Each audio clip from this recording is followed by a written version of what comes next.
Tiniyak po ni U.S. Defense Secretary Chuck Hagel na hindi sila magtatatag ng permanenteng base militar sa Pilipinas. Sa gitna po yan ng usaping increased rotational presence ng tropa na Amerika sa ating bansa. Sinabi po ito ni Hagel na mag-courtesy call siya sa Malacanang kanina. May ulat on the spot si Teresa Andrada. Tere? Pasado 10:00 ng umaga, dumating dito sa palasyo ng Malacanang si U.S. Defense Secretary Chuck Hagel para sa kanyang courtesy call kay Pangulong Noynoy Aquino. Dumating sa bansa si Hagel kahapon at nakatakdaring umalis ngayong araw. Ang pagbisita ni Hagel sa Pilipinas ay bahagi ng 9 na araw na pag-iikot niya sa Timog Silangang Asya. Ang pagbisita nga ni Hagel sa Pilipinas ay sumabay sa patuloy na diskusyon kaugnay sa panukalang increased rotational presence ng armed forces ng Estados Unidos sa Pilipinas.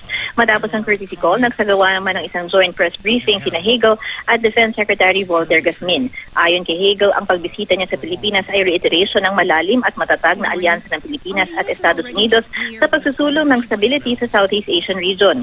Ayon pa kay Hagel, ongoing ang diskusyon para sa pagbalangkas ng framework agreement para sa pagdagdag ng tropa ng mga Amerikano sa Pilipinas. Tiniyak naman ni Hagel na hindi magtatatag ng permanenteng base militar ang Amerika sa Pilipinas at ang magiging mode o pamamaraan lamang ay military-to-military cooperation. Ayon kay Gasmin, oras na makumpleto ang nilalaman ng framework, isa ang subik sa mga tinitingnang gamitin ng mga sundalong Amerikano.